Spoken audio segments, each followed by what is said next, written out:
Good evening, everybody. My name is Rochelle Marcus, and I'm stepping in for Isabel Hacker, who is away on vacation or somewhere having whatever she's doing. And I will be chairing the meeting tonight, and I'd like to call the meeting to order. I need to have somebody. Mel, did you bring your flag? Did you? Aha. Well, then could you lead us in the Pledge of Allegiance, please? I appreciate that. Everybody, please stand. Mel, go ahead. Place your hand over your heart. Ready, begin. I pledge allegiance to the flag of the United States of America and to the republic for which it stands, one nation under God, indivisible, with liberty and justice for all. Thank you. Thank you, everybody.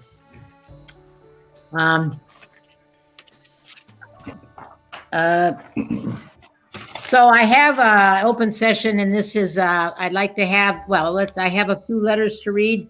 I guess I could read them now, and then I'll call for the approval of the agenda. Mrs. Marcus, do you mind getting an approval of the agenda first? Oh, do I do that first? Okay. Yeah. Yes. Okay, Thank you. I'll move approval of the agenda. Can I get a motion? I move approval of the agenda with in addition to tabled item number 13A. Thank you. I'll second. Thank you. All those in favor? Do I have to do a roll call, or is that Pam? Should I do a roll call?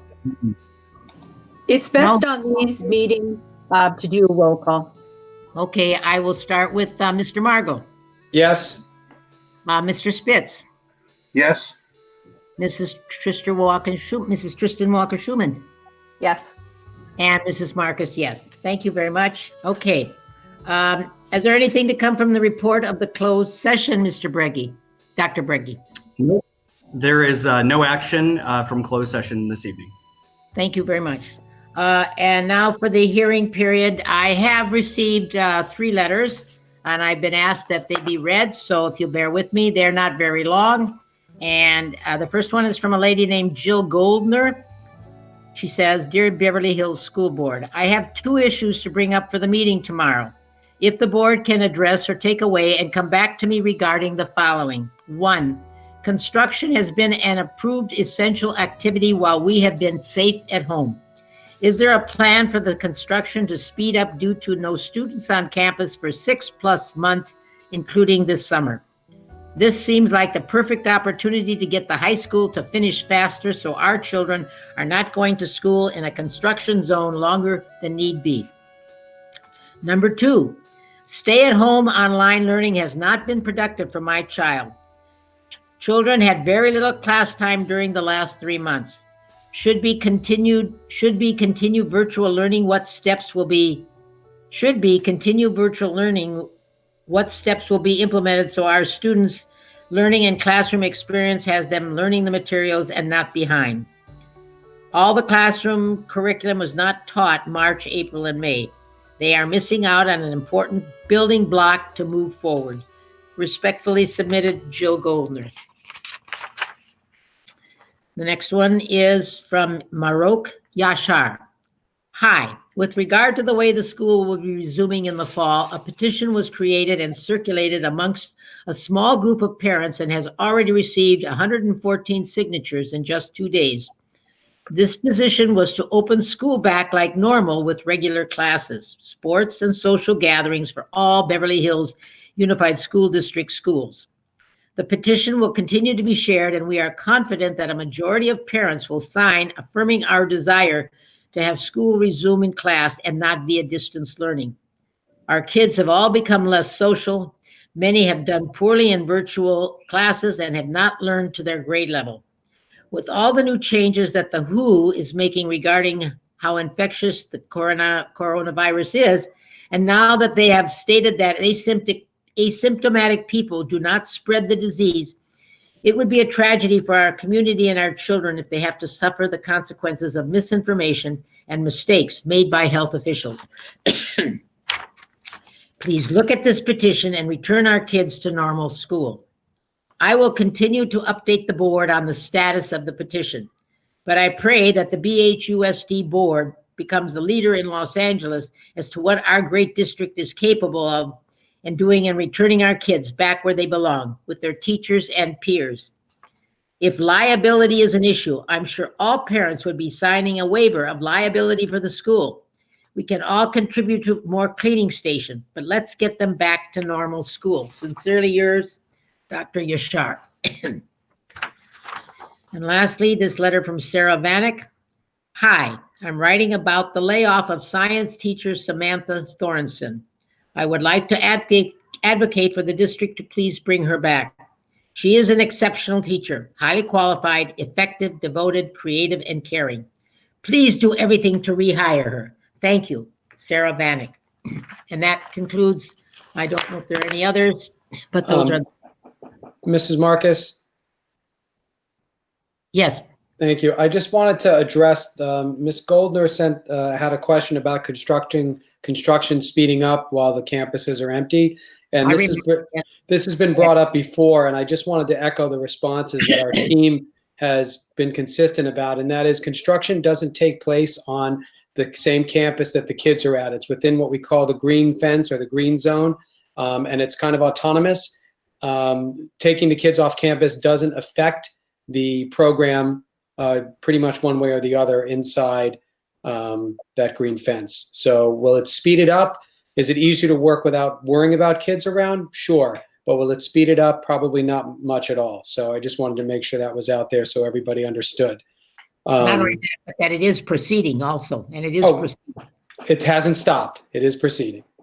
So. Okay. Thank you. Okay.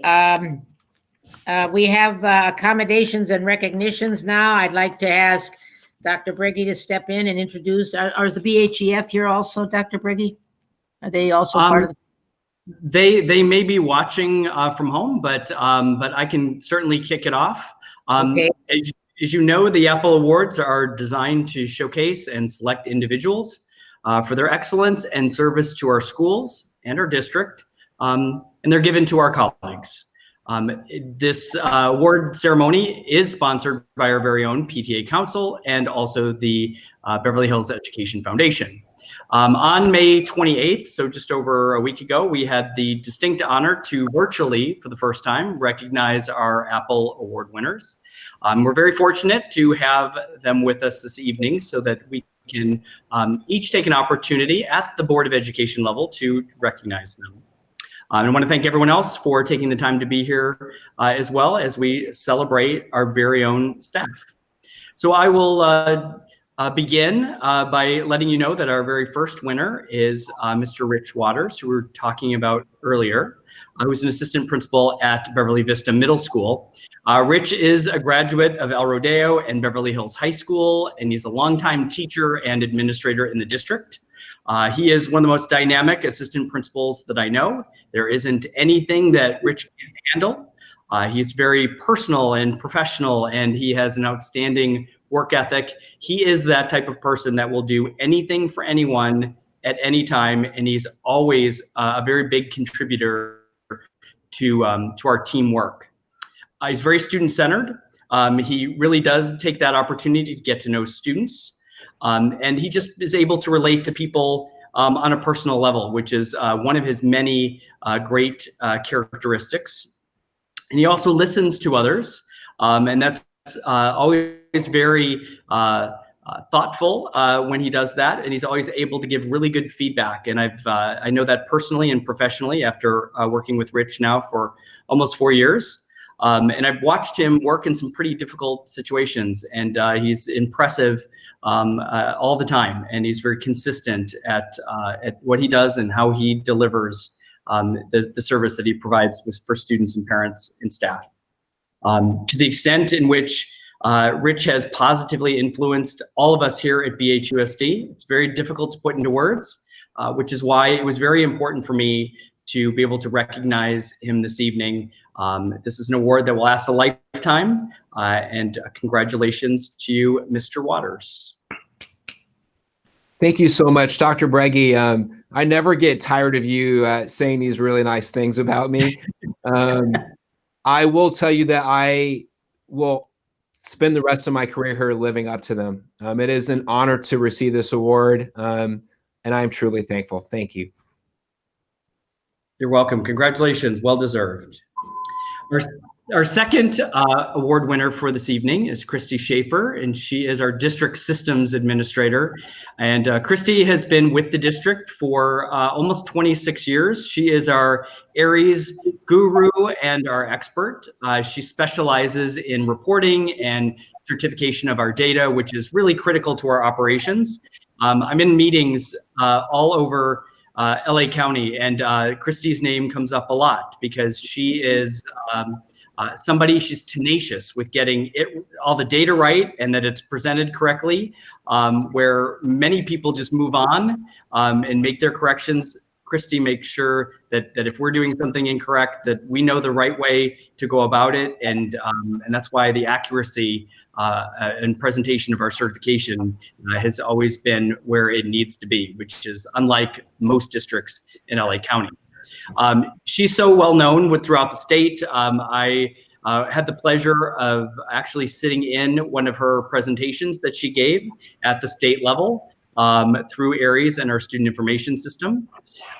Christy has a son, Gannon, who went through our entire school system through Horace Mann and then graduated from Beverly High in 2011.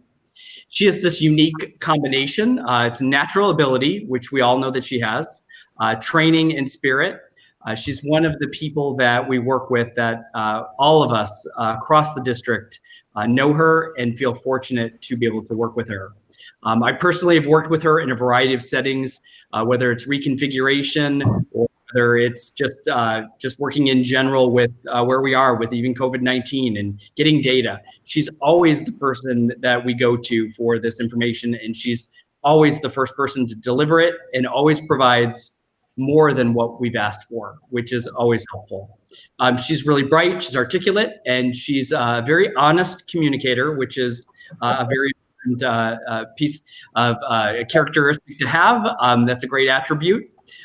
She's not shy about expressing these opinions, but one thing that I like best about Christy is that when she does bring something up, she always isn't just a question or a concern or even a complaint.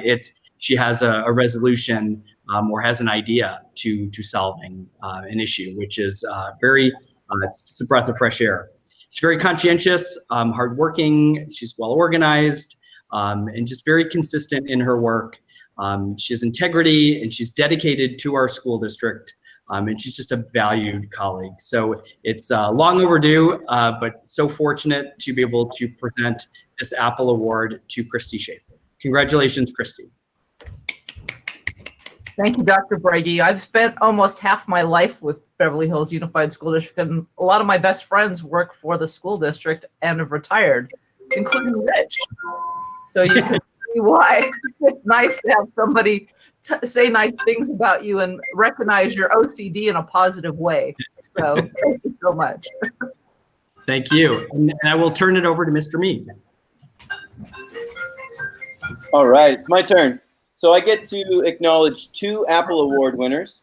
The first one's hard to miss on our campus. If you are around, you'll notice him in nutritions and passing period, speaking and laughing with kids.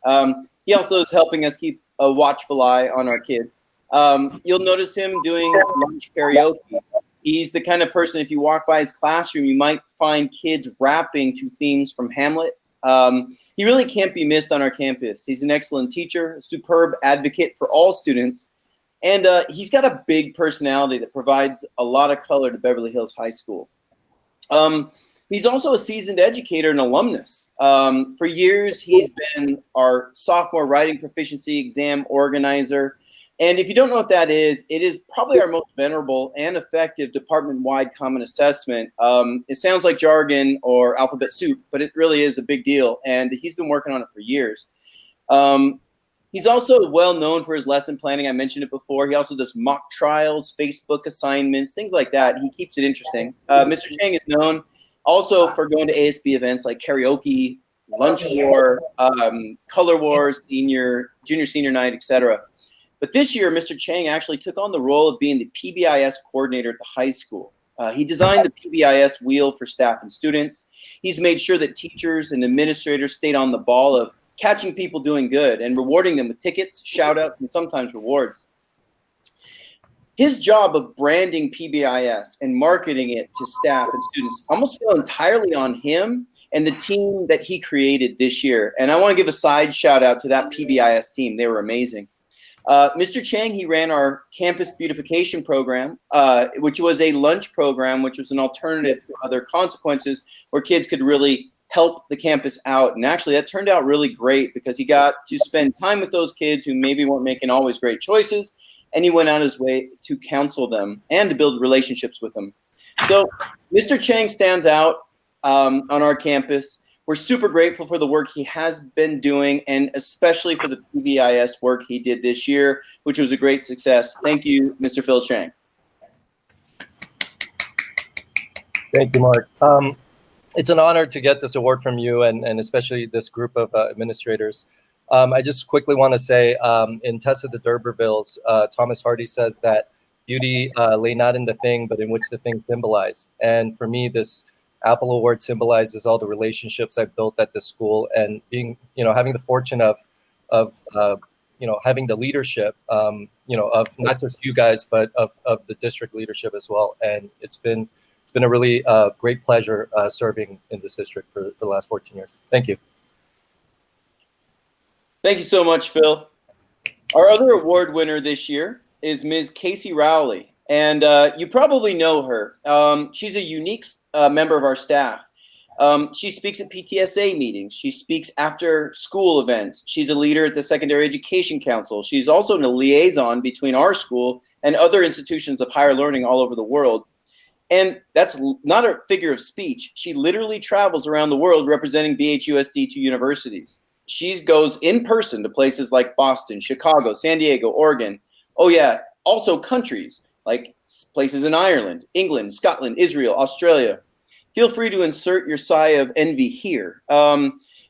Ms. Rowley, her role is really important, but it's far more than glamorous liaising.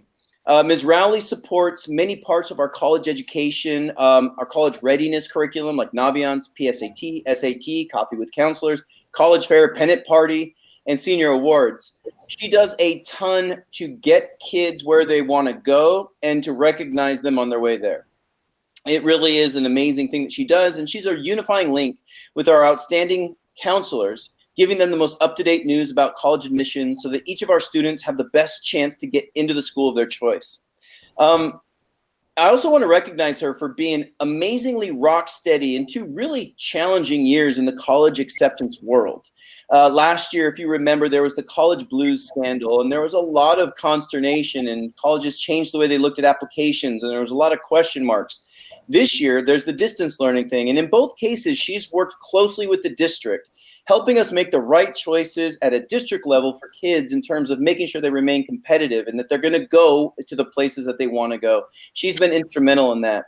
And the thing is, she does all this with a smile and a confidence that sends a message, I've got this. You've got this. And, it's really important for our school. Ms. Rowley's also, she's professional, she's personable, she's customer service oriented and student oriented. And I'd like to really thank her and her sidekick, Michelle Redston, for the incredible work that they do in the College Center. Whether it's supporting students individually, answering parent questions in groups, representing our high school at home or abroad, or offering these valuable insights, she's the linchpin in our college readiness program. So thank you so much, Casey Rowley.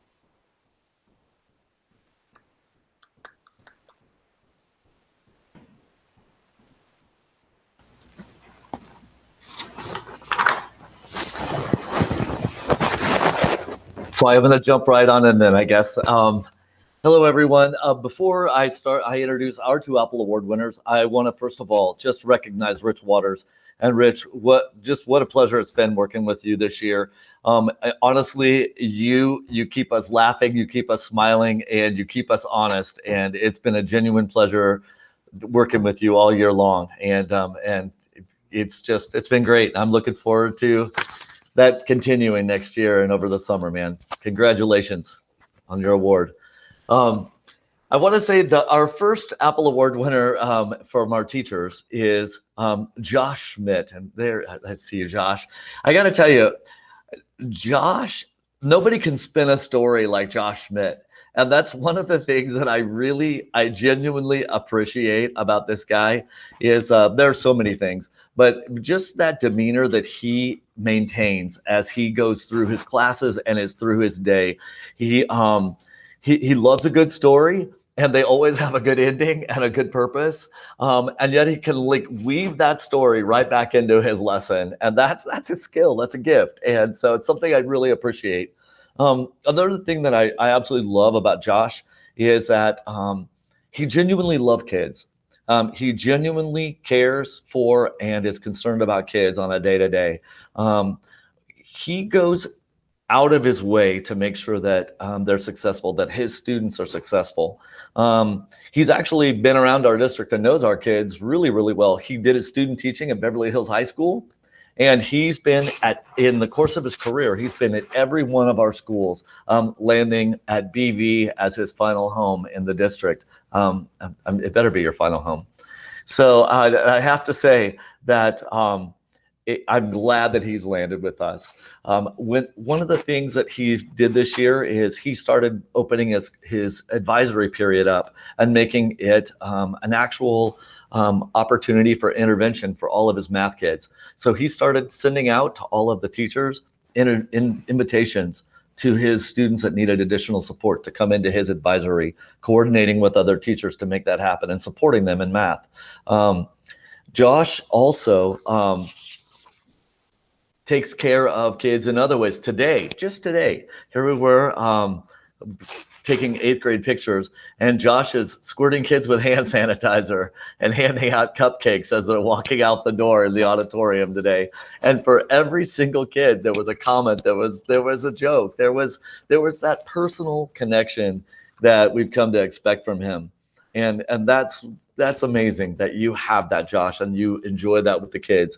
And then just on a more personal level for me, Josh, you're one of those people that I can reach out to for advice. You're kind of a sage for me. I also appreciate the fact that sometimes he'll give me a call and we'll sit and talk. And he's a wealth of wisdom, and I genuinely appreciate having that kind of ear, both on the ground of our school and the wisdom that you provide me as an administrator to make me a better administrator. So Josh, I couldn't be happier to recognize you this year with your Apple Award. Thanks, Kevin. I'm glad you think that all my stories come back full circle and tie back into the lesson. That's very kind of you to say that. And for those of you that might be concerned, I squirted sanitizer into their hands. I didn't just like squeeze the bottle like over them or anything like that. And I did get a couple cupcakes out of the deal as well. They were surprisingly good. So kudos to the 8th grade graduation committee for some pretty tasty cupcakes. But thank you, Kevin, for all the kind words and for the recognition and acknowledgement. So I just want to say thank you. I will treasure this. Nice. And then our other Apple Award winner is Camille Campion.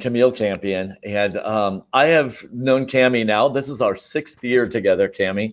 And Camille has been in the district as a special education teacher at El Rodeo. And then she became the department chair for special education and served in that position for the last few years. And then when we moved into the middle school, she continued in her role as special education teacher. In her role, though, at El Rodeo, I saw Camille as a leader amongst her peers.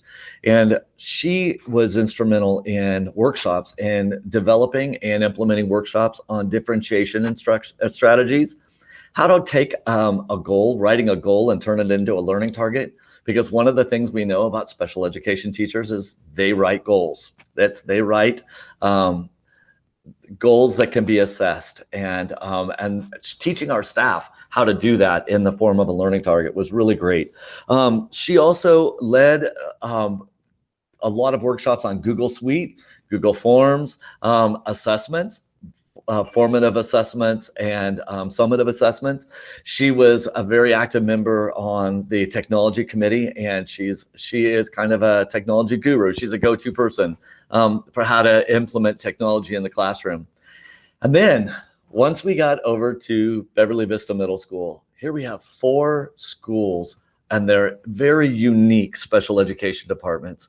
And Cammie this is when I've just seen you just really grow, is this year, and in pulling together those 4 teams of teachers.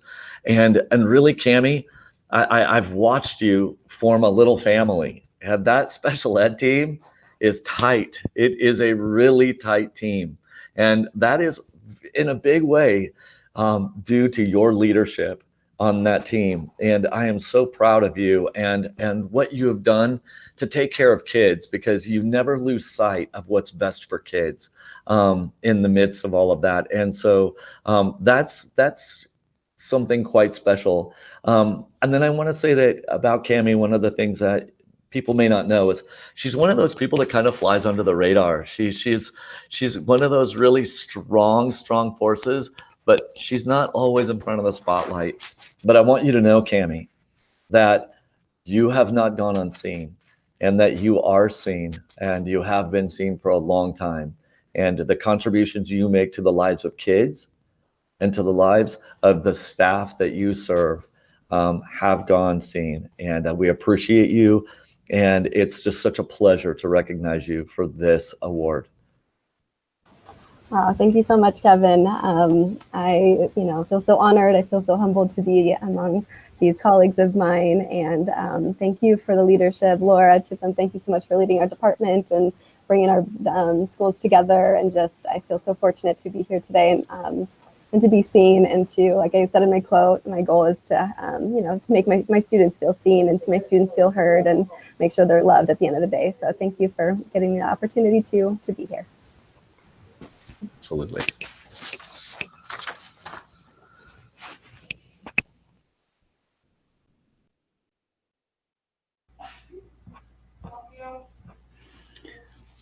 I'll start.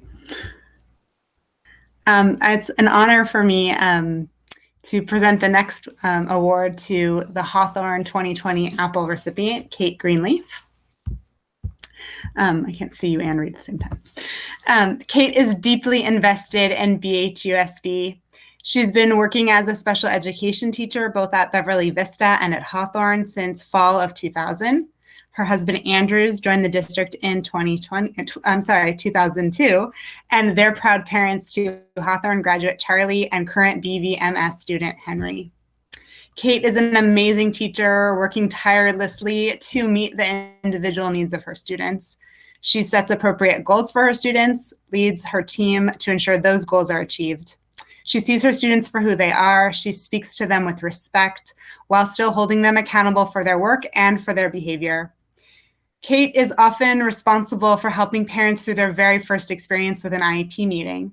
She's able to set the tone of care and support while helping parents to understand what lays ahead in the path for their child. Kate goes above and beyond to help parents understand the needs of their child and to remind parents that they are not alone.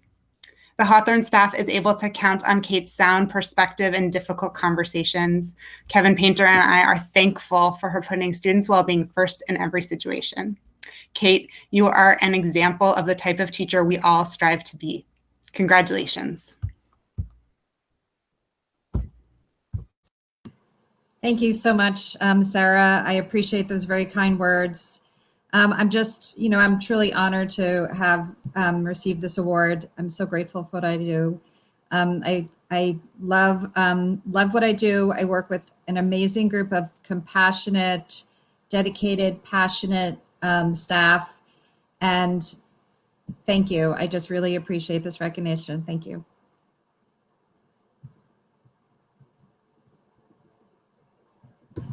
And Craig Bugby. And I'm assuming that leaves Horace Mann. Afi, where are you? Can you turn on your mic and say hello so that you pop onto the main screen? Hello. There you are. Hi. Oh, and my boss is not with me today. You won't say anything about that, about your social distancing choices. I meant my kids. Oh, them. Okay. Oh, them. Yeah. I love it. Okay, before I start, I do want to say thank you to everyone and offer apologies and thank you for your patience with me at the actual Apple Awards. That was a very difficult day in my personal life. So I don't know if you noticed, but I had a hard time holding it together. I'm much more well put together today, except if you would like to see how well I'm put together from head to toe, you may ask Rich Waters for the picture that I sent him. And you can save that for the courier. All right, so moving on to our Apple Awards. Horace Mann's Apple Award for 2020 goes to Afi Delajani, who is someone who has dedicated more than 30 years of her life to Horace Mann. And obviously, when you look at her, you're gonna wonder, what did she start teaching when she was born? She was actually born in Iran. Her family moved to the US when she was 6 years old. They enrolled her at Horace Mann, so she has been a part of the Horace Mann community since she was 6 years old. I can't tell you how long it's been because she asked me not to. She went from Horace Mann to Beverly Hills High School, where she attended high school there. She got her teaching credential and began teaching at the ripe young age of 23 at Horace Mann. So she has been a part of the Horace Mann community since she was 6 years old, which is absolutely beautiful to me. She has taught virtually everything at Horace Mann except kindergarten. So we're moving her to kindergarten next year. She has taught first grade, second grade, third grade, fourth grade, fifth grade, and ELD. She has two beautiful boys, Noah and Jonah, who also now attend Horace Mann. What we love about Afi is that not only her beautiful personality that shines through in everything that she does, but as administrators, what we love about Afi is that she chooses to be a part of every solution and never chooses to be a part of any problem. She comes to us often with solutions and never with problems. And as school administrators, we know how important that is. Afi's two drives in life are being a parent to Noah and Jonah and making Horace Mann Elementary School the best place that it can be. Afi becomes a friend to everyone in the Horace Mann community. Everyone knows and loves her. Ladies and gentlemen, I am proud to present Afi Delajani, Horace Mann's Apple Award winner for 2020. Thank you. That's so sweet. Thank you so much. I feel so honored to be the recipient of the 2020 Apple Award.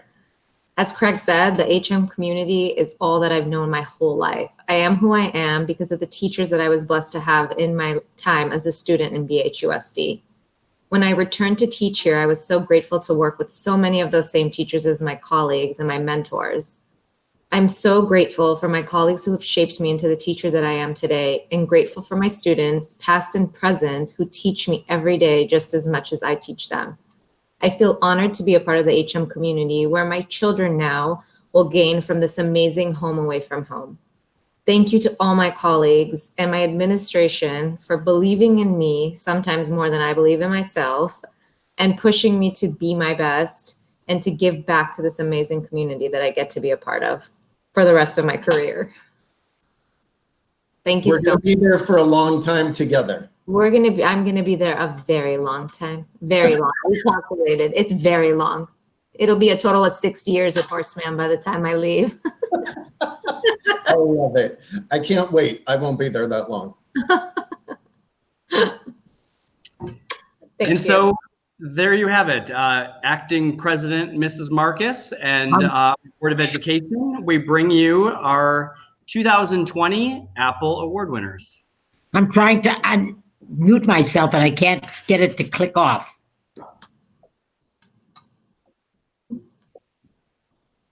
Nope, you had it for a minute, but you clicked yourself back to mute, Mrs. Marcus. Let's see if it goes There you back. go. There you go. Is it back? It doesn't, it's in red, but it's, can you hear me? Yes, we okay. can.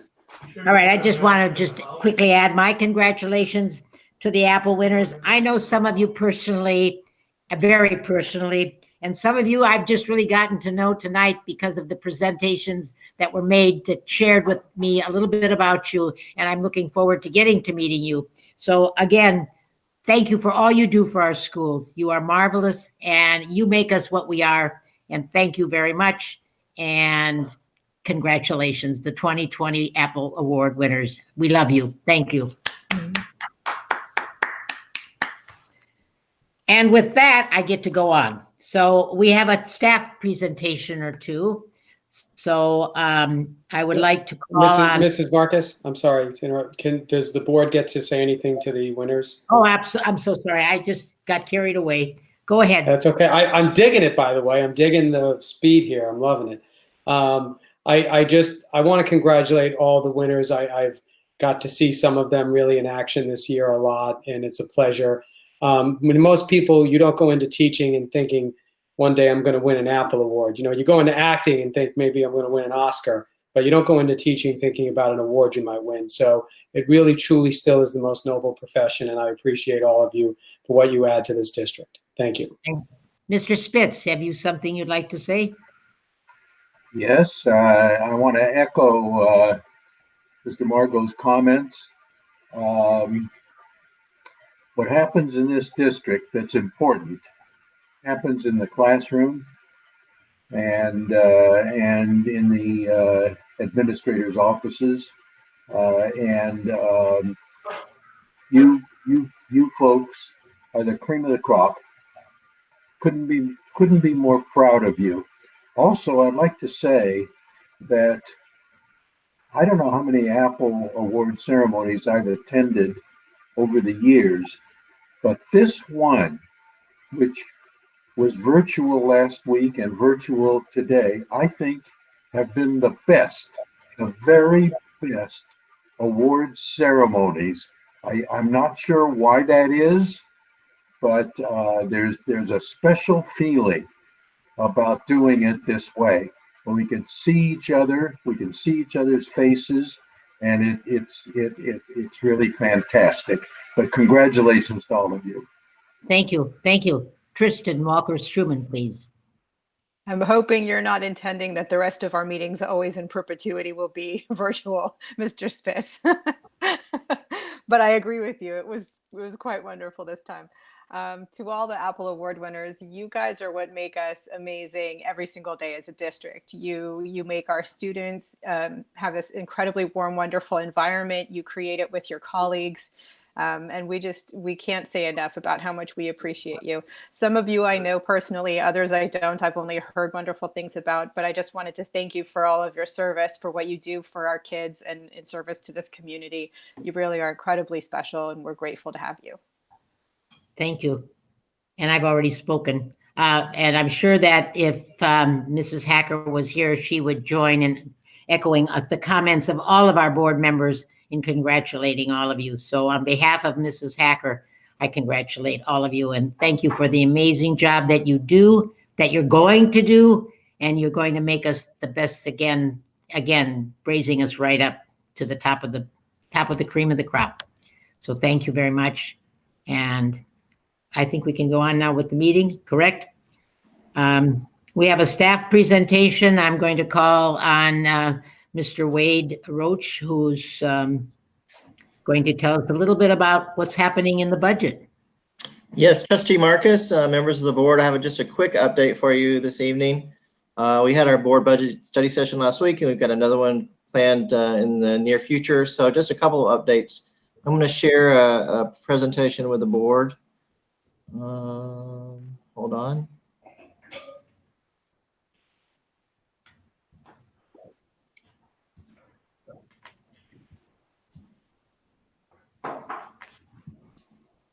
Can you see that? Not yet. Take that shirt and throw it away. It's got holes in it. Got holes in it. Can you guys see that? Yes. Okay, great. So just a Now couple. I can. Okay, just a couple of updates for the board. We're excited about the progress we're making with the JPA agreement. Just as a reminder, the JPA agreement with the City of Beverly Hills constitutes about 16% of our total unrestricted general fund budget. But we've made some great progress. We've confirmed that our fourth quarter payment for the current year will be made in accordance to the current agreement. We have a handshake agreement, I believe you can call it that, with the city about funding for next year. We're working on language around competitive program and security. We're going to be meeting this week to finalize that language. And then we're waiting for the attorneys to draft some trigger language agreement for the out years, whether that be a decrease or actually an increase in the funding through the JPA agreement. So we're really excited about where the JPA agreement is going at this moment. A couple other updates for the board. We made some adjustments in the projected budget for next year. We've had to increase the legal expenses for MTA eminent domain litigation. We're able to reduce our workers' compensation rate from 1.5% to 1% for next year, saving us about $227,000. And we've been able to identify some reductions in classified overtime to the tune of just under $50,000. We'll continue to work on making some adjustments to the budget as we move forward. The current budget right now looks like, when we look at our multi-year projections, 2021, if you go down all the way to the bottom, you'll see the operational impact number.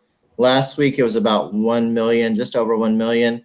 Now with the adjustments we've had to make in the last week or so, that deficit spending has gone up to about $1.5 million.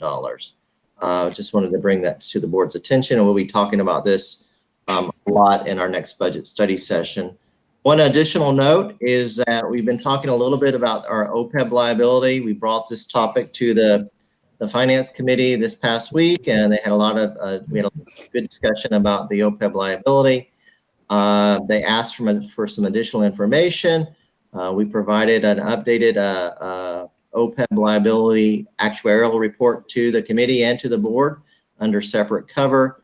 So one of the things we'll continue to discuss next week is this OPEB liability funding and the impacts of some kind of delay, possible delay or suspension would have on the full funding of our OPEB liability, and if this could be a possible solution to some of our current budget issues in the near term.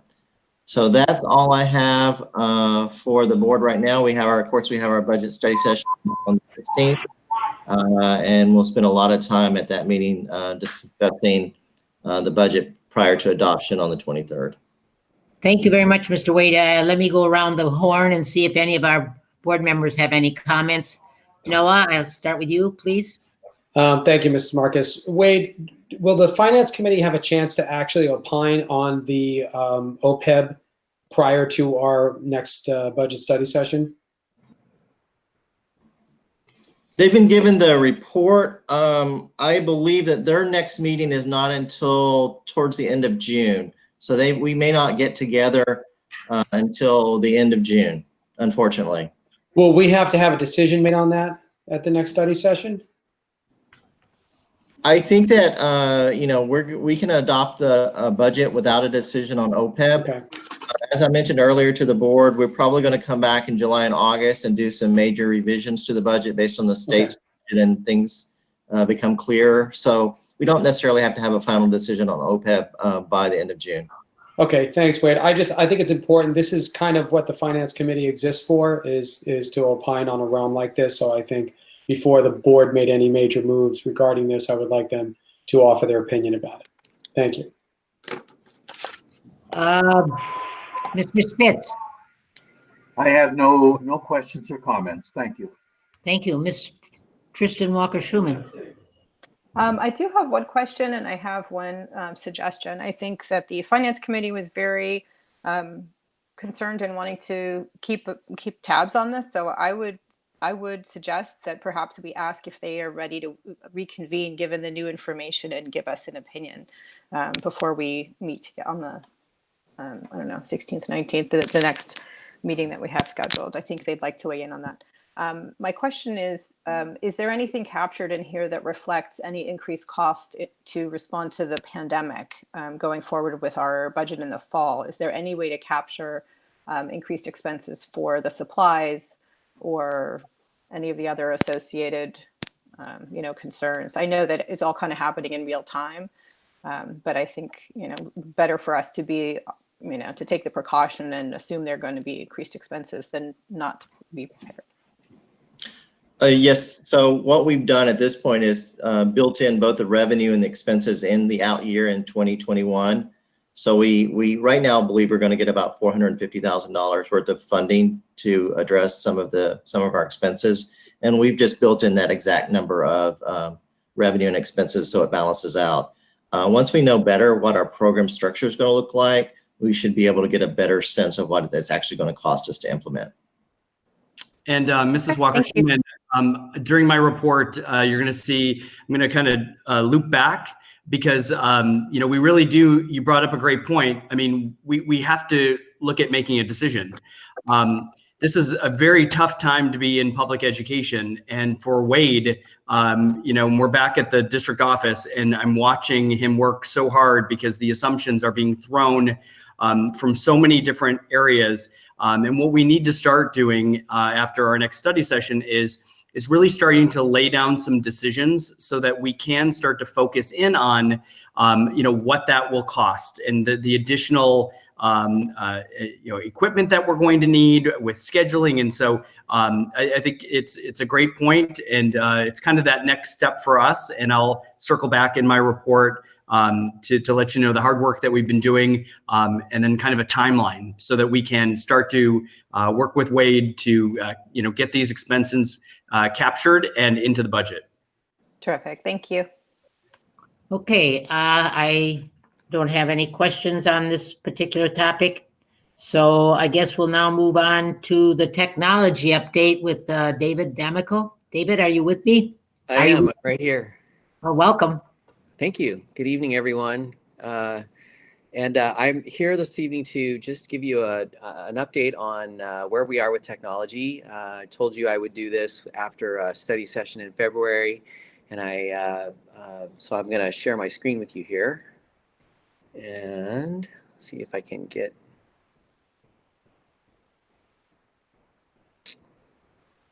Let's see. Can you see this? Not yet. Coming. Says you are presenting.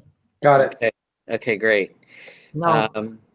No. Let me know when you can see it. It should look like Wade's presentation, very similar. I see it. Now we see it. Okay, great. So I'm just going to move right into it. I want to be thoughtful about Can it be made larger, David? Can you make it? Yeah, I can. Thank you. That might be too big. Hold on a second. No, that's good.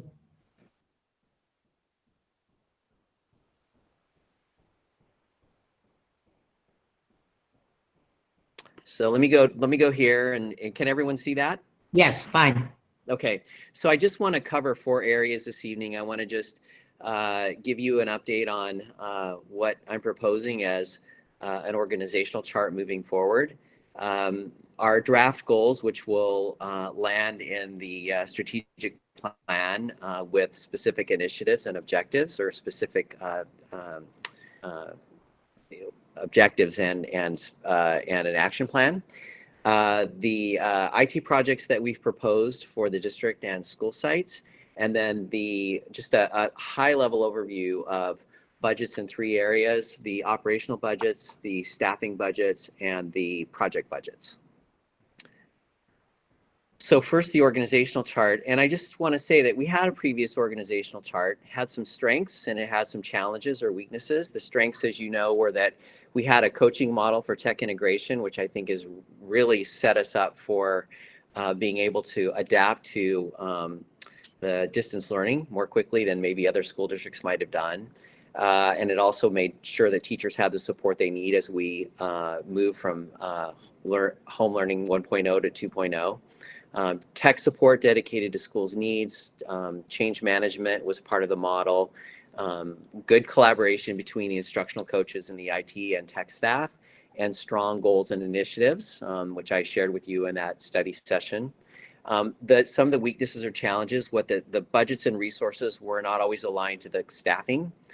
There were some overlapping responsibilities and competition for resources between instruction and technology, mostly due to just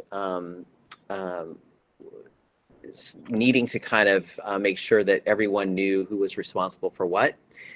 Confusion for some of our end users about who's responsible or in charge of decision making. A relatively outdated approach to IT operations and support, very district office heavy, and bond projects involving technology lacked some IT leadership, so plans were not widely communicated or understood, and probably more management than we needed for a small IT department in a district of our size. And then IT staff working outside of job descriptions is something that we've been working on as well, because that's definitely something we don't want to have in an org chart.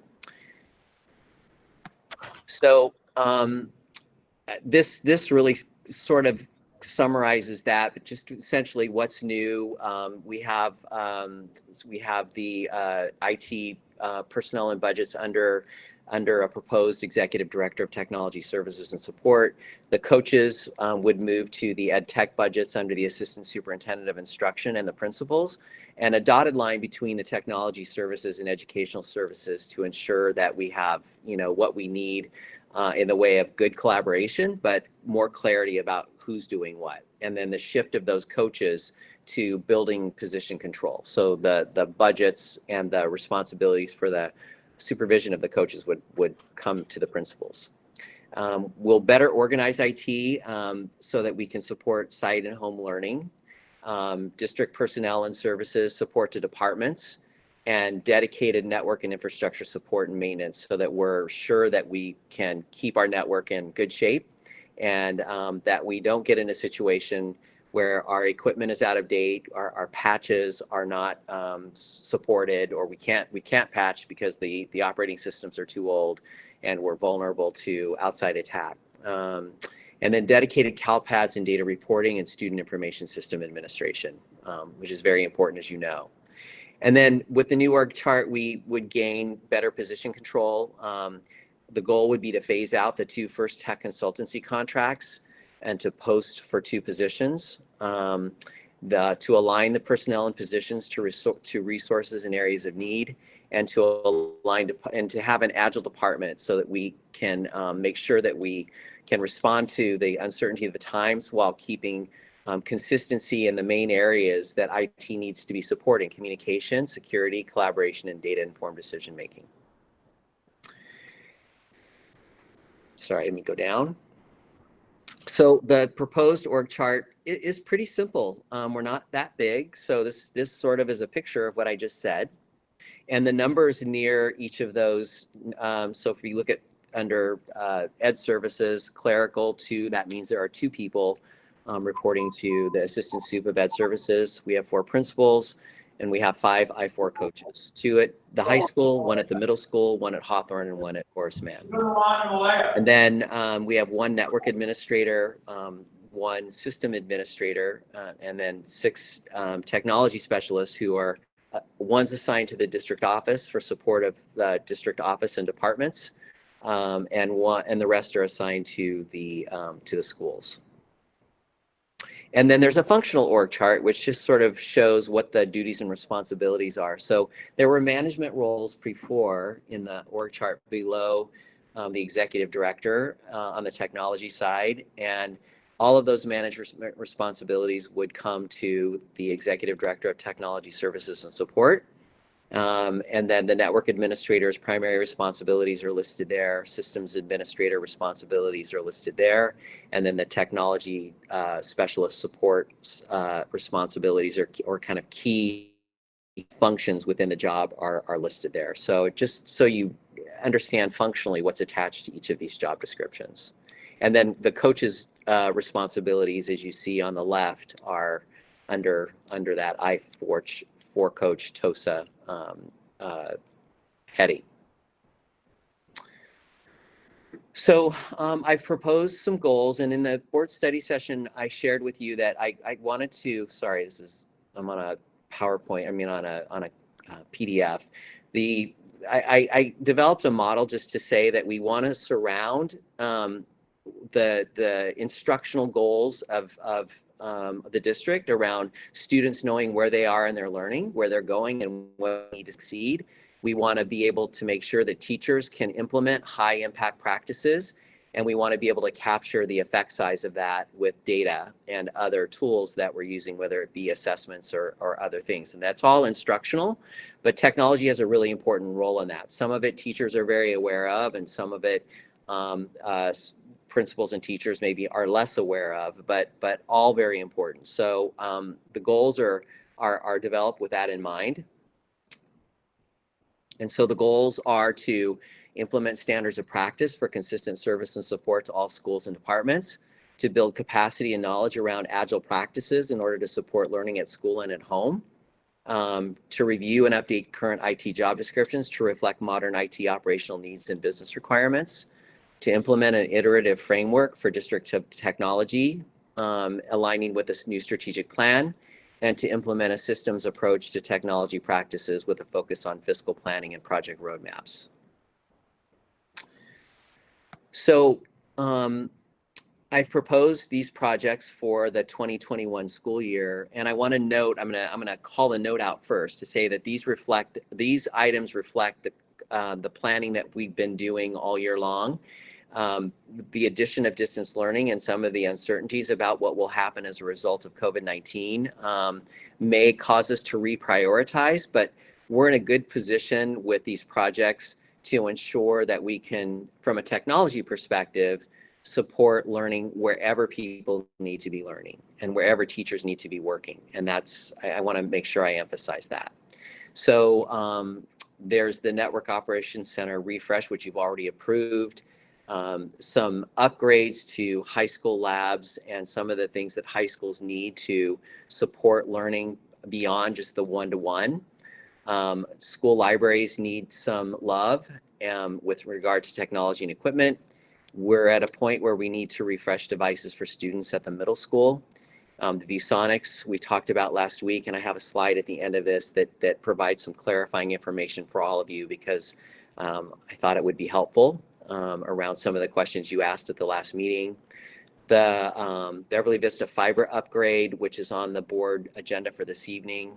And then just some things we need to ensure that we can continue to support the iPads, back up all of our data, and begin to explore in conjunction with Mr. Blake the need for better phone systems in our district, which right now lives under maintenance and operations, but in modern sort of technology or modern operational business operations in most districts, most of the VoIP sits on our network or sits on schools' networks. And so the systems that support that are usually part of the IT infrastructure. And then just a 3-year forecast on budgets. And I want to just kind of, this is again, very high level. I'll provide you with more detailed information. Wade and I have been working on this very closely. So on the IT operations side, and when I say operations, that's really everything that IT does, all the licensing that we pay for, the security that we need, the software systems that support both some of the learning, but a lot of it is software we need to make sure that everything on the business end continues to work. So for example, Aries is an example of something that lives in the IT budgets. And so you can see that the proposed budget for 2021 is about 1.1 million. And there's some inflation in that each year, really just largely due to the fact that generally vendors increase some of their pricing and we don't know what that's going to be. But I'm a pretty good negotiator and I work really hard to keep those in check. So, my goal is to make sure that we're not adding to our fiscal responsibility with IT. I'd like to get the budget stabilized, but I did allow for some inflation in the out years. The IT projects, which you just looked at, are about $1.2 million for the 2021 school year. And then the position control is just IT staffing. And these are all in cost. So these are the positions that include the fringe benefits, which is around 35% for classified. So and again, you see some increase in cost in the out years, 21, 22, 22, 23, and that's a 5.5% increase for cost of living. And then I just want to kind of give you a visual to circle back to the question about VSonics and short throws, so that you have something to look at, and I have something to speak to as we make decisions going forward about what we're putting in new classrooms. And so I've broken this down by, you can see we have some Epson short throw projectors in the district. We have ceiling or cart mounted projectors, and we have VSonics, which are the new district standard for instructional spaces. And so you can see in the first column, we're talking about building A, the administration building, the village, and the STC at the high school. In the second column, we're looking at the new buildings, B1 and B2. And then we have the middle school, Hawthorne, and Horace Mann. And so what I want you to know is that in the first column, we do have short throw projectors in the English department already. We had not planned replacements for those, or planned for short throw replacements when those come to end of life. And they're relatively new. I think they're within, well, actually I take it back. They're about 2007. So they probably have another 2 or 3 years, and then they'll be at end of life. They might even be close to end of life now. They're pretty old. Ceiling and cart mounted projectors, they're in all of the science building, and we had no plan to replace those. Those were going to be replaced with the VSonics. So those VSonics that the board approved for at the last meeting are really to take care of building A, the village, and the STC. In the new building, B1 and B2, VSonics were going to go in all classrooms and also the media center. And there were some VSonics that were going to go in conference rooms that could manage them. They have a fairly large sort of footprint because they sit on a cart that has a base. Some of them, a few of them, will be wall mounted. But essentially, we're trying to outfit those spaces as much as possible with VSonics. We also have, I went ahead, I'm sorry. We also have slated short throws where VSonics aren't practical. So we have some small offices and conference rooms where a VSonic just really isn't, an interactive VSonic isn't necessary. A short throw would do the job better. And we're not talking about interactive short throws. We're just talking about projectors that display an image. At the middle school, we have 14 short throws that are about the same vintage as the ones at the high school. We have 21 ceiling mounted projectors, and we have 14 carts with projectors. So if we look at all classrooms, and then we go down to VSonics, we have 40 new ones in the middle school and 11 older ones. And the older ones aren't that old. They still have a lot of life in them, but they're not brand new. So I just wanted to break them out. So we've got 51 VSonics already at the middle school. Hawthorne, all classrooms have short throw projectors. A handful of teachers use both the short throw and the VSonic. There are no ceiling mounted or cart mounted projectors, and all classrooms have VSonics, and I believe most of those are new or newer. And then Horace Mann is similar. All classrooms have short throws. At Horace Mann, many or most teachers use both. None of them are ceiling mounted. None of the projectors are ceiling mounted, and all classrooms have VSonics. Building B has the older VSonics, the older generation VSonics, and it has the newer ones. So I wanted you to have those numbers and understand where we were with both short throws and VSonic projectors. And that concludes my tech update. If you have any questions.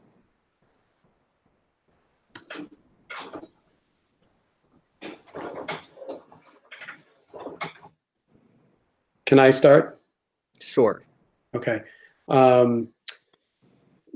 Has your budget been included in what we'll be discussing next week?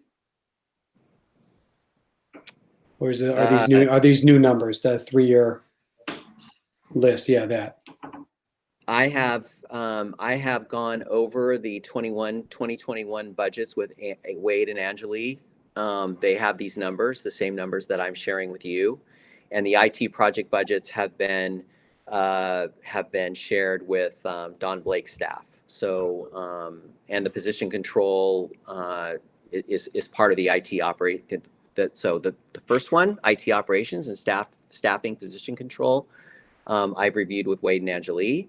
And the IT projects have been shared with Don Blake and his staff.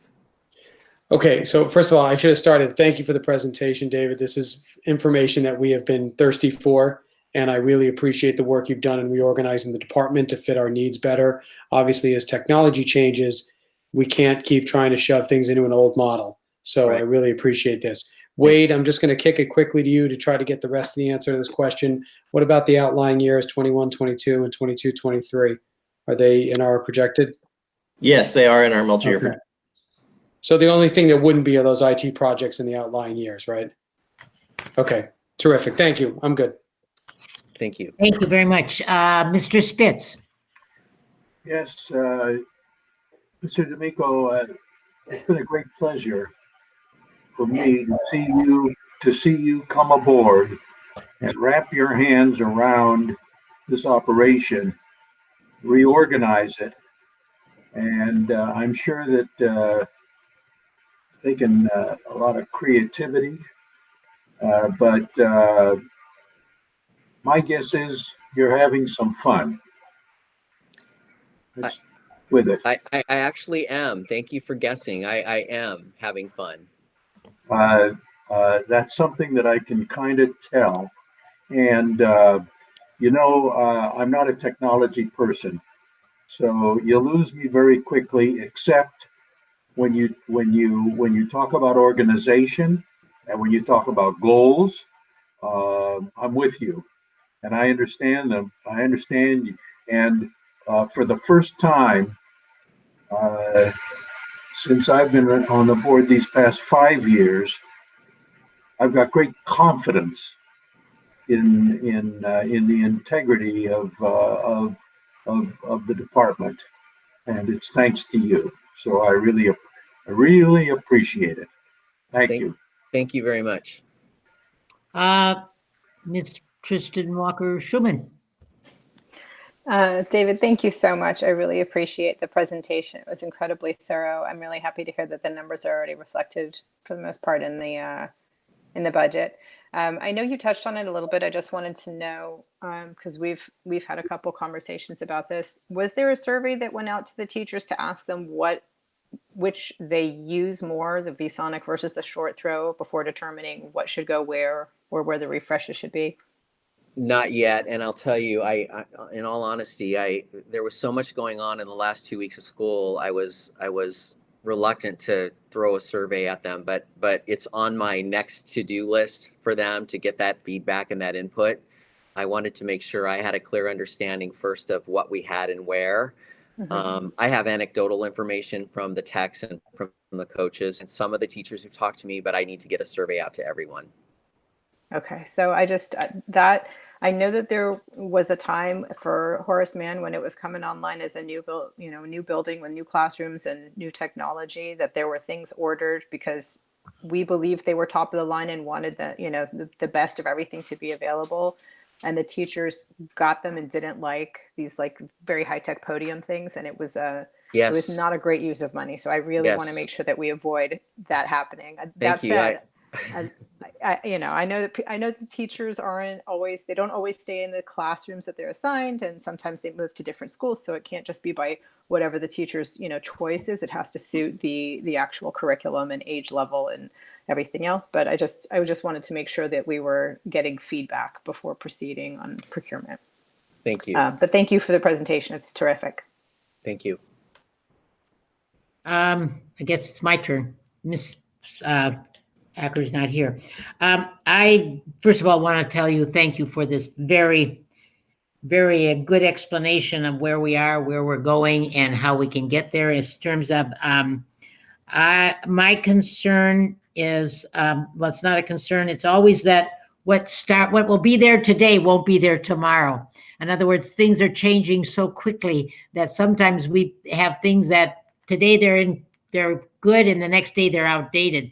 And it sounds like you're really taking into consideration a lot of the things that these things will be here for a while, so we won't have to worry about what will become outdated and so on. And also that you are planning a slow changeover from equipment that is getting outdated that we do need to change. And I appreciate that. I'm very concerned about the professional development for teachers and the fact that we have such wonderful TOSAs and the IT instructors that have made it so easy for our teachers to learn how to do this distance learning. Even I had to learn some things, and it was really very good. So I really appreciate the people who are sort of in the trenches teaching the teachers how to use the equipment and so on. And I think that's something that we can do even more with as we learn what more we can do with the equipment that we've got.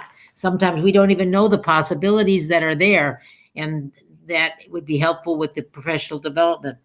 So I echo everything that everybody else is saying. I am concerned about the finances of it, but I'm sure that will be taken care of. And again, thank you for that very, very fine presentation. Thank you. Thank you. Okay. Not sharing my Anybody screen. else have something to say, Dr. Briggy? No? Okay, I'm going to go on. I need a motion to approve the consent calendar, please. I will move to approve the consent calendar.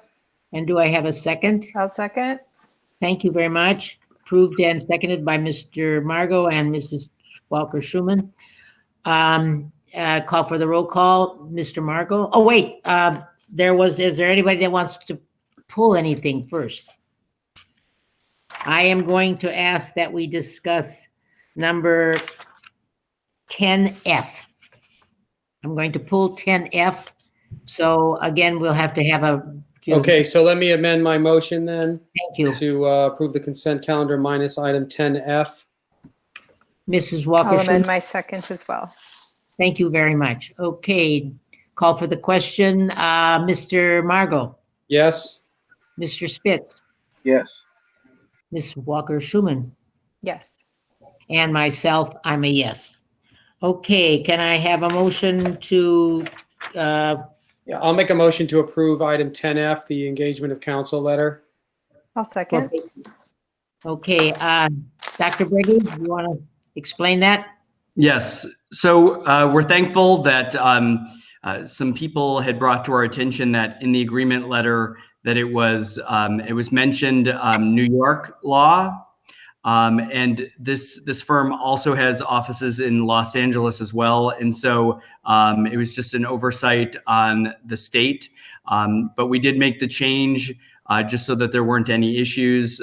We did make the change to California law, and that was the only substantive part of the agreement. What I did do is just for transparency, I left the old one up. And that is still attached to the agenda, but I did attach just the new agreement letter that has the change from New York law to California state law. Okay, are there any questions, Mr. Margot? No, thank you for the clarification. Mr. Spitz? No questions. Okay, Mrs. Walker-Schuman? None for me. And I have none. So call for the, okay. Was that, did I just vote? I don't agree. No, that was questions. Okay, Mr. Margot? Yes. Mr. Spitz? Yes. Mrs. Schuman? Yes. And Mrs. Marcus is a yes, okay. All right, we're going to move on to the reports. We have a report from our superintendent. Take it away. Great. So let me share my screen with you.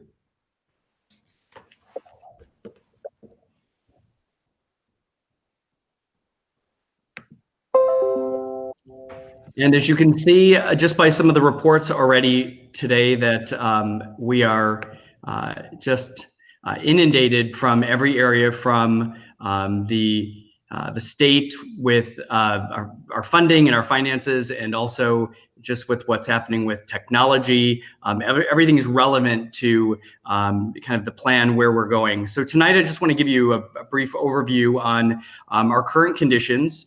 The think tank that I talked about at the last meeting, a bit of a timeline for our work, because I think that some issues were even brought up tonight that were super relevant to just the need for direction from our Board of Education for next year. And then I also want to just give a quick shout out.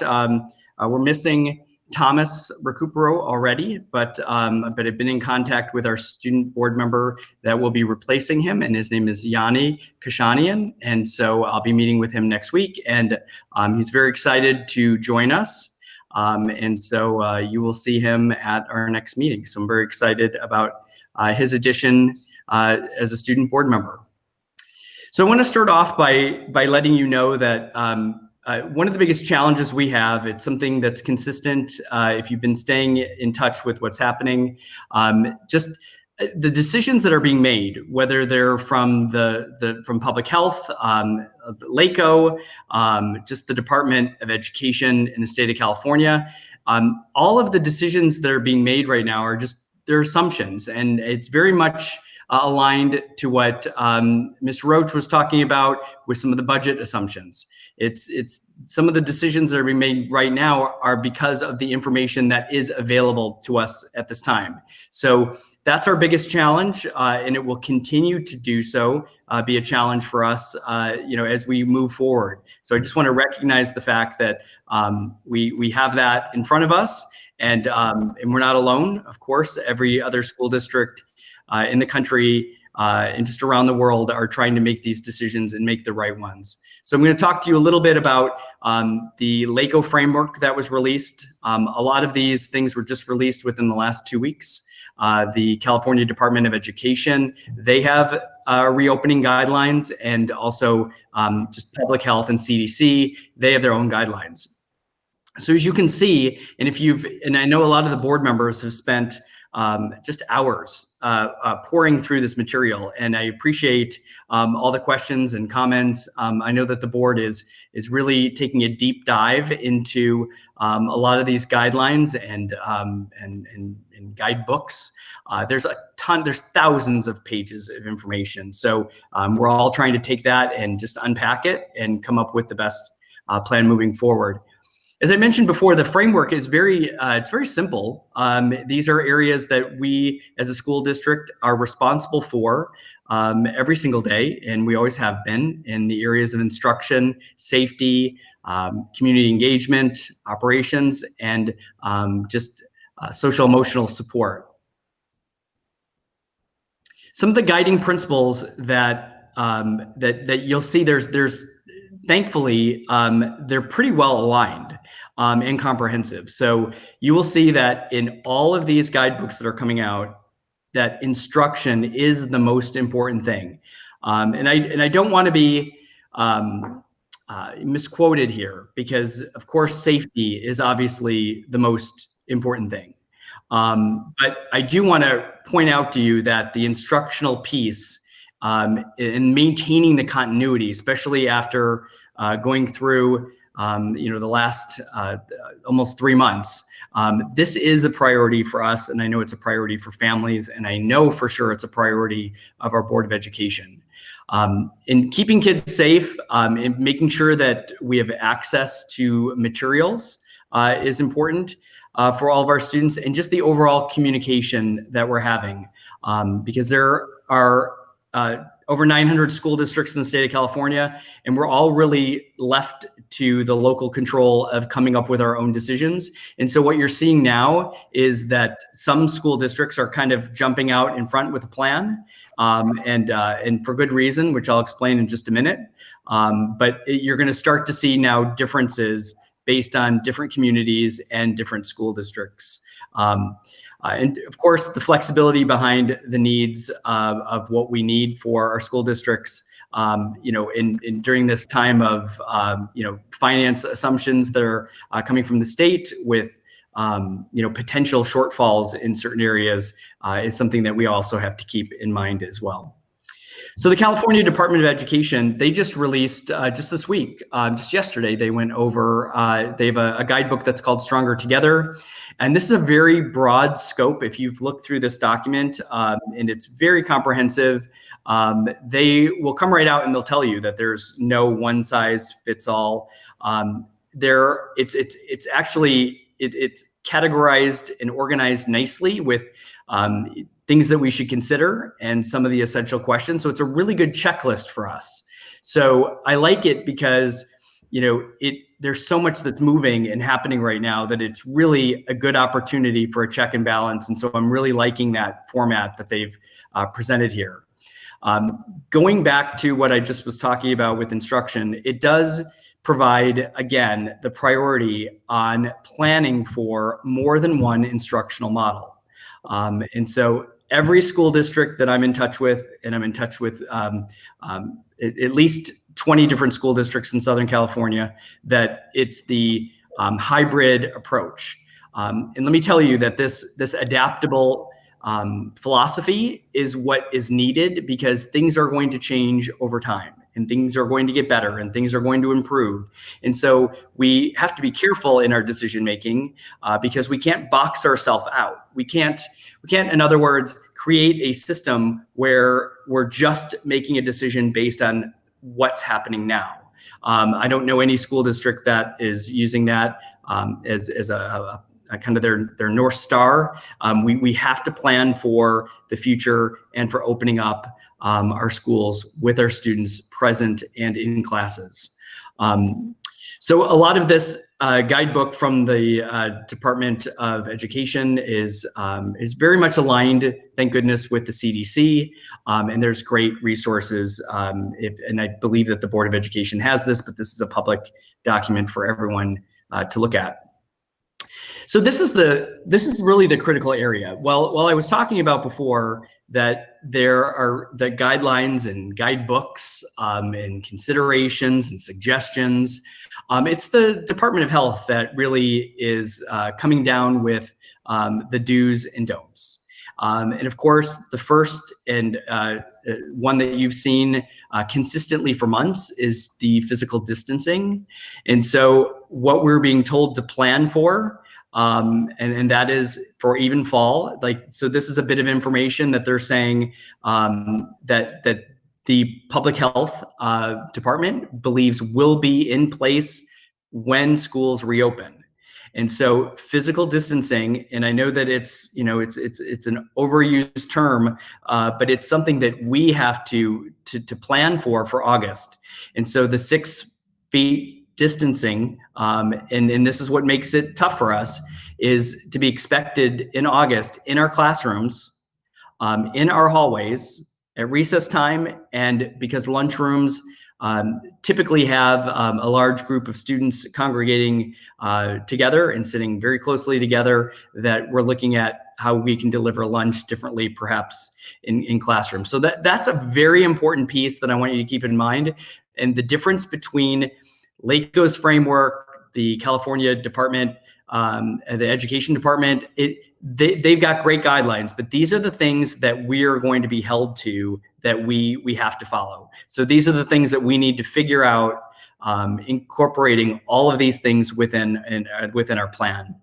The state at this point has said that they realize the challenges. We've all as superintendents reached out to the state and said all these this direction from public health is great, with the social distancing and having thermometers available, the no touch kind, the hand sanitizers, masks.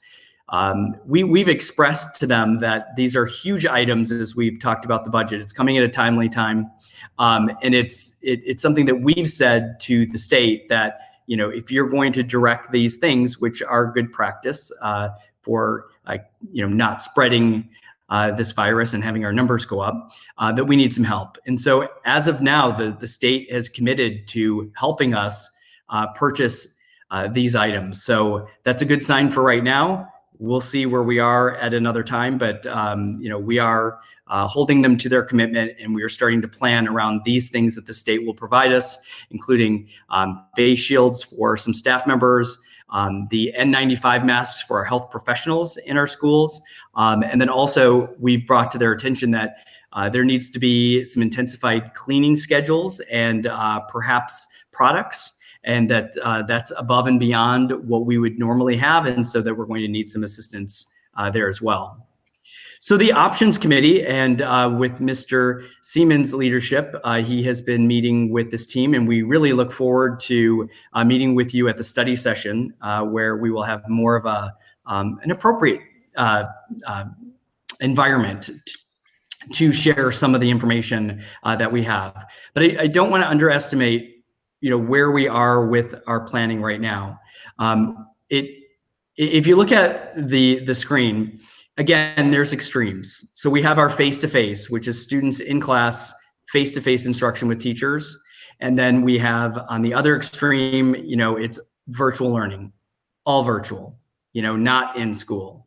And then in the middle is our blended learning, which is a hybrid approach to where students may or may not be in class every day, when we start looking at some of the social distancing. And so we're building our plans around these three different areas, which are extremes, we know, but I think we're really falling in a good place as we move forward with a recommendation next week to our board.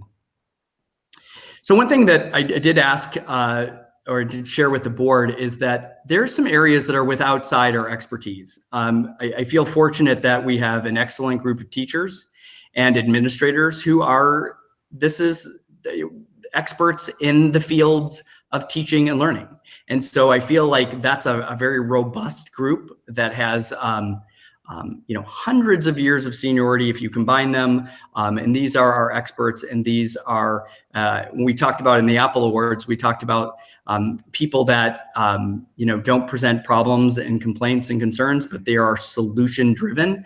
That's this group. So we feel very fortunate to be able to work with them. Kind of an area that was missing for me as looking at a 360 approach to our work with COVID learning and what we're going to look like is outside of certainly my expertise area as a former principal and teacher, and that is in the area of healthcare, mental health, some of the social, emotional, occupational safety, and some of the workplace controls. And so I put out an application to the community, and I was very pleased, as I thought that I would, the number of people that would like to be part of our think tank. And it's not a decision-making group. So it's not, this is not going to be like a Future Focused Schools team where, the charge was to, create a recommendation. This is more putting together our community partnership that we have and to really sit down and have a conversation about what does this look like in the workplace. And whether it's doctors being on here and getting some of the medical advice, but also just in the workplace and what some of the controls are. I read an application just the other day that talked about how this individual had to turn their entire workplace into a COVID-19 friendly environment. And so, and then they went on to explain, how they were able to do that and how they were able to, get the buy-in that they needed to provide a safe environment. So that's the kind of thing that I'm very excited about reaching out to our community to get this information. We're trying to keep the group somewhat small, like maybe 15 people. We have about 35 people already that are applicants. And it really gives the community a voice. We just want to evaluate the information because even people with expertise in medicine need to also understand that we have our own parameters with the Department of Public Health. And they may not have the school environment piece which is so different from like a corporate piece. So I think it'll be a robust conversation. I'm really looking forward to that starting. We're still accepting applications until the end of this week, and then we're going to have this throughout the summer as we begin to prepare for the environment, which is very important next to that instructional piece. So kind of as a timeline as we move forward, we really need to get to a point where we're going to get some direction and some feedback and a decision that's made. And some of the reasons came up financially, but our parents really want to know, like, what's going to happen for next year. And some school districts are already coming out with what their models are, and they're already asking for what parents' interest would be in certain areas like academies and distance learning. Because as you heard tonight in open comment, there are some parents that are ready to send their kids back. If we were in session now, they would want them back tomorrow. And then we have some parents that have reached out to us that have said that they have their own personal issues within their family, and they don't want to take the chance of having somebody pass something along because students are leaving the home. So it's everything in between. So exactly what we're planning for is exactly what is happening in our own community. And we're no different than anybody else when it comes to the beliefs of what parents want for their kids right here and right now. So we're busy doing that. The instructional models we will present to you at the study session. We'll send to the board a few days ahead of time so that you can start looking at some of our work. But the reason, again, that the decision needs to be made would be great if we could do this within the next week or so, is that no matter what we do is going to be different from what we just did with home learning. It will be different. It will not be the same. And so there's professional development that comes along with these changes. There are some technology purchases that we're going to need to look at. And we really need to start to get an idea of where our enrollment is. I think that the board is fully aware of how difficult it is to staff the school district. And it's different, as you know, at the elementary level and also at the high school. And I know that the board is well versed in how that works and what that looks like and the challenges that we have. So just imagine taking those challenges and the complexity of scheduling, and then have to take that and apply it to a hybrid model of what school is going to look like for next year. We have to start reaching out to find where people are going to be interested in and how they want the instruction to be delivered to their children. We have to be able to do that in order to move forward to start the planning and the scheduling piece. So that's got to come sooner than later. And I think that we're in a good place now where we're going to be able to really show the board a comprehensive update from the last time that we shared information. Then while that's going on, that's a whole nother huge piece that's moving and changing because it's based on staffing. While that's occurring, then we're also looking at these other pieces with safety and security, the social emotional support, and the partnership with our community when it comes to recommendations, when it comes to like medical and looking at our workplace and some of the controls that we have in our workplace, because having that instructional model is a priority, but also that place for kids and that workplace for our staff is a high priority. And so that can't look the same way that it did in February either. So there's so much moving on. I can't remember a time in education where there were this many moving pieces that were always changing along the way. And so that's what I have for you. I'm happy to answer any questions, but we do look forward to providing you with some additional detailed information next week at our study session.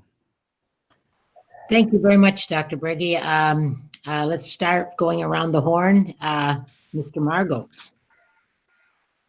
I'm going to hold off all my comments until our study session on this. There's a lot here, and I don't want to take away the business of the rest of the meeting. and I'm sure the information will change in the next week. So yeah, that's true. Mr. Spitz. He took the words right out of my mouth. I feel exactly the same way. I'm going to withhold any questions and comments until we can meet in study session. Mrs. Tristan Walker-Schuman. You guys are very kind for your brevity, but I do have one one thing that I think is really critical that I hope is captured in the presentation at the study session. It's entirely possible that there's going to be another spike and that we will have to go from a whatever path we're on back to a remote environment. So my priority would be to make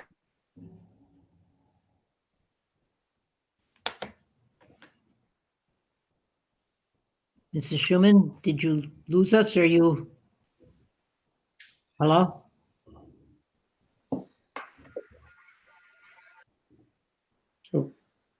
Did we? Just might have to call back in. Yeah. Have to pull them back. Can you hear me? Yeah, now I can hear you. Yeah, we can now. Okay, sorry. What I was saying basically is I'd hate for students to get a month and a half in some, face-to-face environment. We see a spike and then we have to pull kids back to the home. And then we're going, oh my God, how do we make sure every different class in this one particular subject is in the same place and can move forward and still cover the curriculum? So whatever the hybrid is, whether it's something like Apex or something like, more of the Home Learning 2.0 that's being offered in the summer school where the teachers work on, it just has to align. The curriculum has to be paced the same and aligned the same so that our students don't end up getting the short end of the stick if we have to, again, pivot in a short period of time. That's the number one thing I'm going to be looking for in the study session. Yeah. But thank you for your presentation. It was very thoughtful and clearly, yes, you can't look back at the history of Beverly Hills for the last 4 or 5 years and say that we didn't have anything on our plates. We've gone through some pretty massive transitions one year upon the other. So for you, trial by fire, and it's not letting up anytime soon. Sorry about that. But, I kind of feel like we're all in this together, and I appreciate all of the support and the work you guys are doing to try and bring this to conclusion. Thank you. And the key here is really adaptability. And that is kind of moving into an environment that's less restrictive, but also we can't forget that there could be spikes. So the adaptability needs to move both ways, depending on what's happening at the time.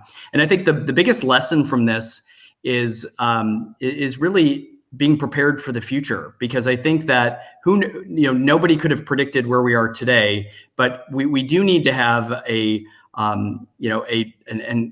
way to deliver our instruction if something else were to happen, even if it was some sort of natural disaster. We've never had like this secondary plan that we should be able to move into immediately. And so I think that there's some benefit to the work that we're doing now, because it certainly puts us in a better place of being prepared for anything that happens in the future. Well, you just took the words right out of my mouth, Dr. Brady, because the only thing that I was thinking of is the Boy Scout marching song, Be Prepared. Yep. And I have to tell you that 2 years ago when I joined the board, never did I ever in my magic or wildest dreams think that this would have been something that we would be dealing with today. And this is something that nobody foresaw. And it's not something that's, whether it's going to go away or not, who knows what the world is going to bring. I don't have a crystal ball. I can't predict anything, but I have to tell you, I am very impressed with the way our staff, the community, and everyone is bonding together to try to see that we get through this as a community. It just takes a complete village, and we're going to do it. And I appreciate all the work that the staff is doing. And the presentation that we got was outstanding. And I'm looking forward to the study session where we will get a better handle on what's going on. So thank you very much. Any other comments? No? Okay. Our student and board member did not come to the meeting tonight, so we could introduce him. I guess he changed his mind, Dr. Berge.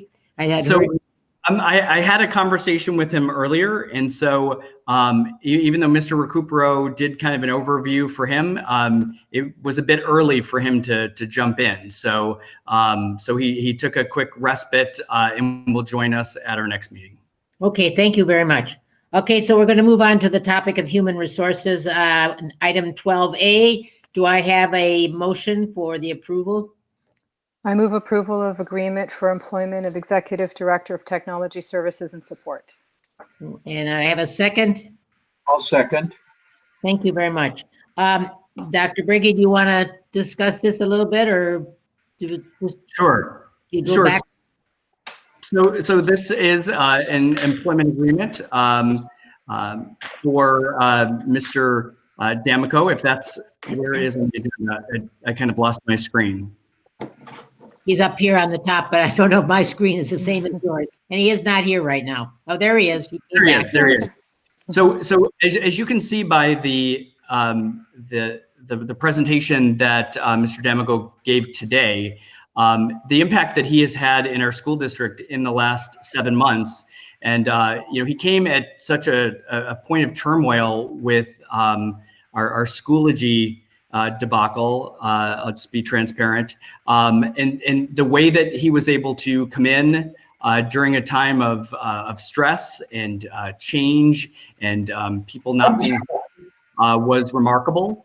And I can share with you that, just from the presentation today, there's been so many conversations with different cabinet members, principals, staff members, I4 coaches. David has really jumped out to get in front of where we need to go as a department.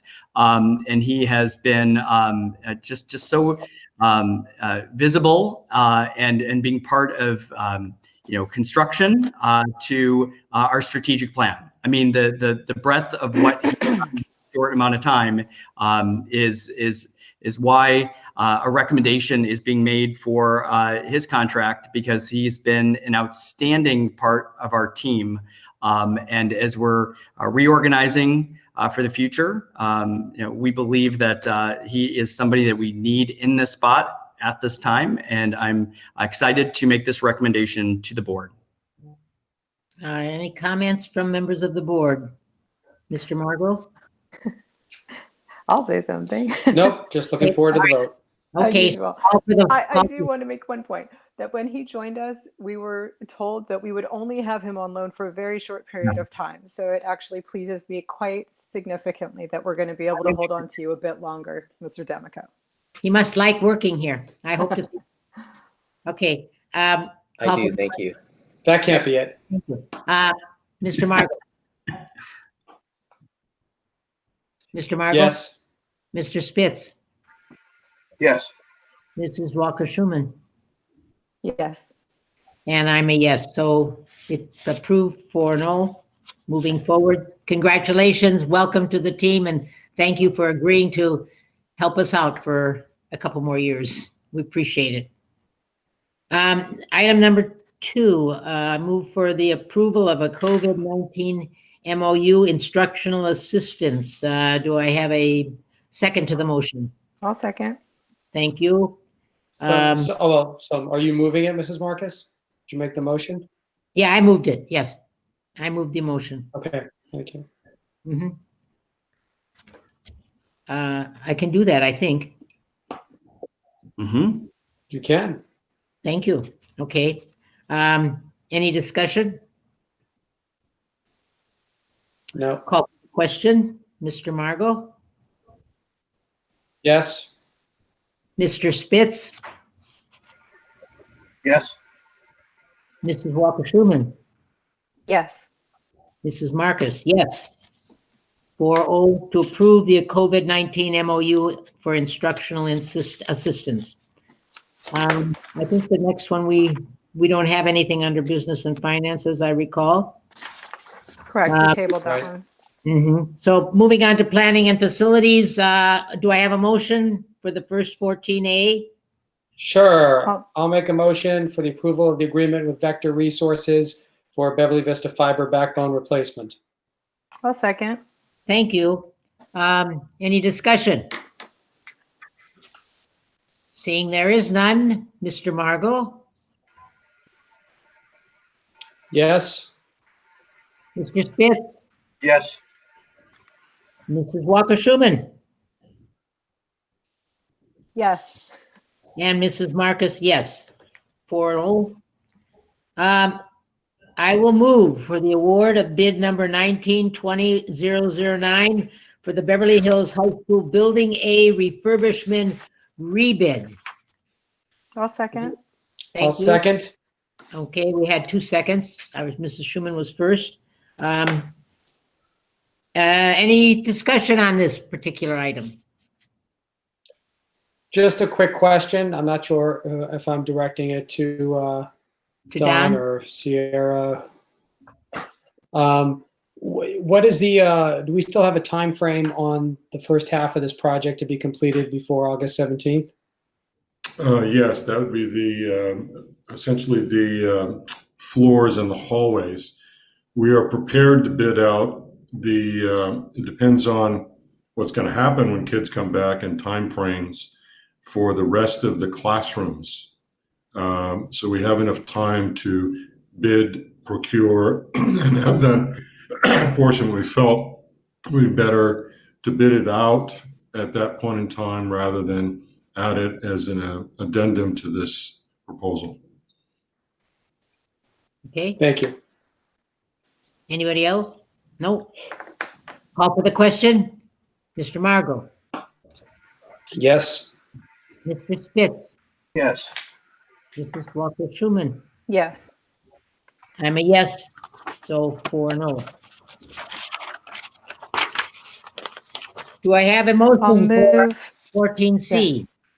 I'll move acceptance of work as complete, authorization to file a notice of completion and release retention on agreement with Edgar Garza to perform electrical and network modifications necessary to remove modular buildings in order to investigate the source and impact of drilling fluids at Beverly Hills High School. I'll second the motion. Any discussion? Seeing heads shaking no. I'll call for the question. Mr. Margot. Yes. Mr. Spitz. Yes. Mrs. Schuman. Yes. And Mrs. Marcus is a yes. Okay. I will move ratification of an agreement with Edgar Garza Construction for the relocation of portables V12 and 13, including electrical disconnection, reconnection, and site work at Beverly Hills High School. Acceptance as complete and authorization to file a notice of completion and release retention. Second to the motion. I'll second it. Although discussion. No. Okay. Call for the question. Mr. Margot. Yes. Mr. Spitz. Yes. Mrs. Walker-Schuman. Yes. Mrs. Marcus is a yes. Okay. I'll try to Item combine these next two. I will move ratification of an agreement with Edgar Garza Construction for the underground electrical junction box and wire removal work at Beverly Hills High School. Acceptance of the work as complete and authorization to file a notice of completion and release retention, in addition to ratification of an agreement with Edgar Garza Construction to provide relocation of portables V6 through V8, including electrical disconnection and reconnection work at Beverly Hills High School. Acceptance of work as complete and authorization to file a notice of completion and release retention. Okay, she's moved for amendment for both 14E and 14F. Do I hear a second? Second. Thank you. Questions on either one? No, but I was just going to make a brief statement. The last 3 items that we voted on are related to the oil well mitigation from the Metro probing hitting the anomalies under the campus. If you look at the transmittal, it does say that these costs are reimbursable by Metro, which are related to the reimbursement agreement that we voted on last meeting. So I just wanted people to be clear that it's not a lot of extra work that we're doing on our cost. It's work that is happening on our campus because of us hitting the oil wells. So Thank you very much for that, Mr. Margot. I appreciate that. Any other comments or questions? Okay, I'll call for the question. Mr. Margot? Yes. Mr. Spitz? Yes on both. Mrs. Walker-Schuman? Yes. Mrs. Marcus, yes. And so now we've come to the communications from the board members, and I will start with you, Mr. Margot. I think we have something in common on I have heard. I have heard. We do. I have heard. Okay, well, in common on this. I'm not going to inadvertently take any words out of your mouth, Mrs. Marcus, but I'm going to say what I have scribed in front of me. Go ahead. This country is unraveling. We, as elected officials, need to be involved. Of course, one might ask, what can a school board do about all this? People just come here to learn. Well, that's precisely it, isn't it? People do come here to learn, and not just any people, kids. What are we teaching them? We do a respectable job of getting most students ready for college. A lot of them develop life skills as well, but are we teaching tolerance? Are we teaching compassion? We hope students pick up on these ideals through exposure to literature and philanthropic causes, but I don't believe our students are mastering these ideals. I think if they do, it comes mostly from the home, and if they don't, it falls back on us. We need to have this conversation, and I welcome a time when my colleagues and I can engage in discussions about how we in Beverly Hills Unified will not tolerate the injustice in the world, and we will make sure our students are not only aware of these injustices, but are well equipped to fight them as well. Thank you. Thank you very much. You are on my track already. Mr. Spitz. Ditto. Mrs. Walker-Schuman. I am in complete agreement, and I've had a lot of parents reach out to me this past couple weeks about what's going on and how we can better inform our students. I would love to have a conversation going forward about race relations and tolerance, some kind of curriculum that we can bring to our school system, because I think we all can do a better job of making sure that we are inclusive and we understand these really complex and difficult issues. And I think, talking about them is the best way to do that. So thank you, Noah and Mr. Spitz and Mrs. Marcus. I look forward to your words, but I think we're going to be all in alignment on this one. This week I received a note from my daughter showing me something that was said by the Culver City School Board.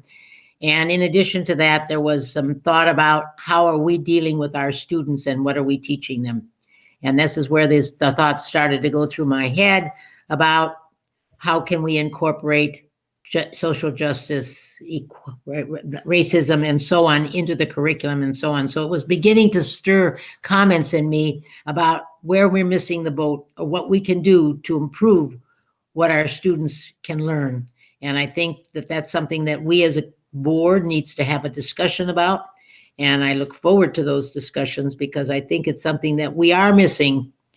And it's time that we looked at what we can do in our district. So I appreciate Mr. Margot's comments. I think I knew he was going to say something. I just knew he was going to say something. And thank you very much for bringing that up. So I guess there's no other business. We have a special board meeting on Tuesday, the 16th. We have a study session on the 16th. I believe that one's going to be on the budget, if I remember. Then we have the options one on the 17th. And our next board meeting, open board meeting, will be June 23rd, unless there's anything else that we have to do. I think we are adjourned. And I thank you all. Well, wait a minute. Before we do that too quickly, Mrs. Marcus, I'd like to thank you for your outstanding leadership this meeting. Yes. Thank you. Ditto. Great job. Thank you. You're welcome. I hope I'm practicing, whatever that means. Fabulous. So much. Thank you. I studied it so I hoped I could do a good job. Thank you very much, everybody. We'll see you all. Thank you, everyone. Good night. Good night. Bye. Everybody. Bye-bye. Good night. All right. Good job, Mrs. Marcus.